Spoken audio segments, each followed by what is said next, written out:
guys! Welcome back to Lena's Diaries, and for today's video, we're gonna be unboxing this famous and popular chocolate in Dubai, which is the Kunafa chocolate. And the brand that we're going to unbox is from Fix. Ito yung pinakamamahaling chocolate ngayon sa Dubai na talagang kinakalokohan ngayon, lalo na ng mga kabayan dahil pampasalubong.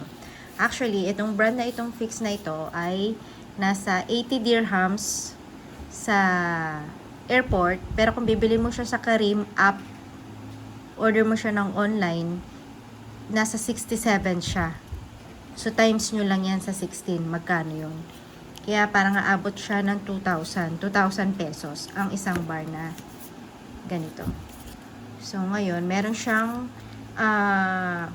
QR code kasi diyan mo malalaman kung legit or original yung mabibili ninyo kasi madami nagkalat ngayon ito na fake.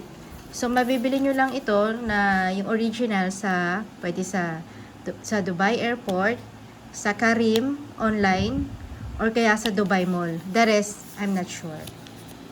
Sa Mall of Emirates, parang wala akong nakita. So, yun. So, ngayon, buksan na natin.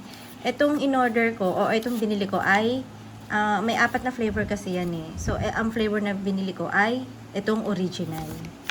So, ayan siya. So, ang allergens niya ay dairy, gluten, nuts, and sesame. So, ayan, pistachio siya. Itong kunafa, tinatawag na kunafa chocolate. Yan ang uso ngayon sa Dubai chocolate. So, yan. Get nafe off. So, kunafa yan eh. So, kanya-kanyang spelling. Basta kunafa siya, kunafa chocolate. So, yan. Buksan na natin.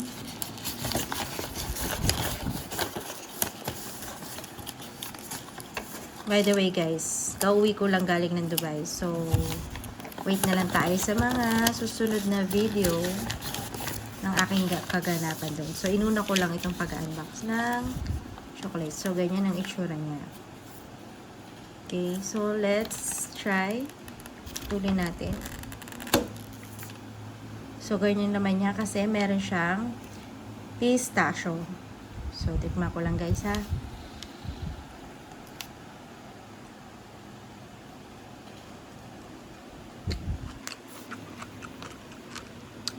Ang sarap. Hindi siya ganun katamis. Lasang pistachio. So, ewan ko kung meron nito sa Pinas. Na-import. Pero, the best. Ang sarap niya. Basta Fix yung brand na o-orderin nyo. And by the way, guys, hindi ko pa pala nasabi na ang chef na invento nitong kunafa chocolate na to ay Filipino chef sa Dubai restaurant. So yun guys, I hope you like my video. Until our next, kain muna tayo. Bye! Hey!